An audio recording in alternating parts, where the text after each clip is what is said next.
Okay, I didn't have anything prepared, but I have some knowledge on We'll give it to you. GPS systems and this and that. I want to just ask a couple questions. You say there's really not a lot of risk in this and that. I did ask in case people in here, I keep saying, well, it's like the fire of a car battery.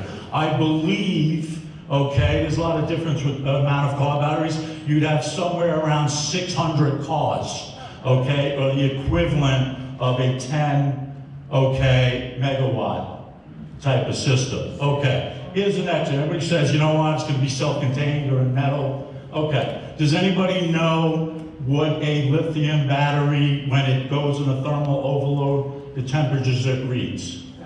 Anywhere from, it's way more than 1,000 degrees. It's anywhere from 2,900 to 5,200 degrees. Does that sound about correct? So our kids are dead, right? Yeah, okay. So, what is the structural integrity of metal? Has anybody happened to ever notice a thing called the World Trade Center?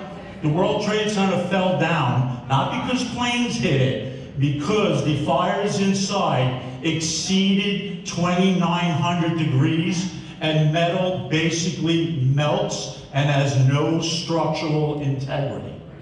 So then you're saying that there's no risk of a thermal load, it will just be contained, we'll just all, I know that, I'm just trying to have the audience understand a little more technical, because I have 34 years experience in this, okay? So, this is the problem. Also, the town board, the code enforcer, the planning board, you guys really should have got a subject matter expert. I don't know why you didn't. They knew you weren't gonna. They're subject matter experts. Why this town didn't get one is beyond me. So, when we have 5,000 degrees that have now burnt through the metal, now you are now risking thermal overload to multiple units. What's the place, Moss River or whatever? Not only did that happen there, it burnt down through the thing, it set multiple other units, and then was it 3, correct me if I'm wrong, was it 3 or 4 days later that it reignited into more thermal overloads? Correct. 3, okay. So please stop telling us that they're self-contained, it's this and that, because that's not exactly the truth. Everybody has to insist that this gets reopened to be evaluated with legitimate subject matter experts. Thank you. So I'm just going to, but just so everybody knows where we're at. Thank you for the comment. We do appreciate it. You're right. We are subject matter experts. There, just a couple of counterpoints, just so people are aware. ESRG is the fire safety expert that was brought to the town and does consult on these projects. So there was a third-party expert involved. Also, I'm just trying to provide information.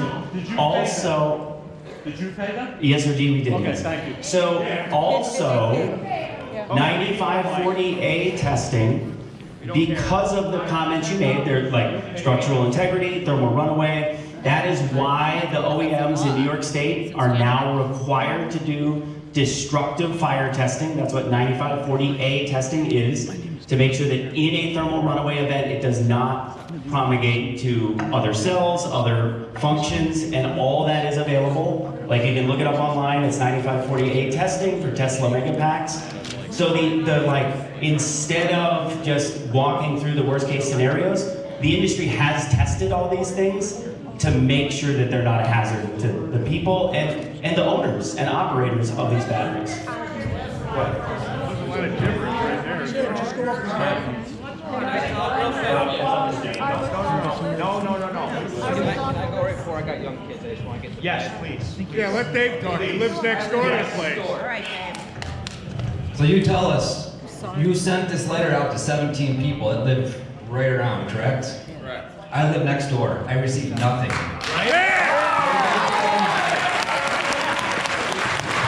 didn't get anything. And I guarantee not everybody did that lives around. And there's 5 people at the last meeting. Why do you think that is? Nobody knew. 5 people. 5 people. Do your job. Your job is to inform the community. $676 We're all here, we now know. We weren't here last time. Your job, you represent us. Do your job. And no, you can't put out these fires. Because it's too dangerous. It's too polluting. That's why they have to burn for 5 days straight. They do. They do. I see it everywhere. It's true. And when I go to sell my house down the road, if I decide to, who's going to cover it for depreciation? Are you going to cover it? My 1,700 neighbors have received our letter. Are they going to get compensated? They're going to provide you mask. My kids get cancer? Who's going to help that? Nobody. My well water, you say it's safe. Like he said, this shit burns in the ground. You can't guarantee anything. Pretty much. Lithium is water soluble when it's in its basic state. Still, I'm good enough. That's all I need to say to leave my piece. Not for nothing, but a small group of 6 people got this together in less than a week. This is aggressively being promoted as a cornerstone of green energy transition. But are you aware that there is growing body of evidence that reveals that these facilities pose severe safety risks, including catastrophic fires, toxic emissions, and most systemic regulatory failures? Regulators such as the FAA and the EPA routinely classify these fires as operational errors rather than systemic failures, masking the true scale of the crisis.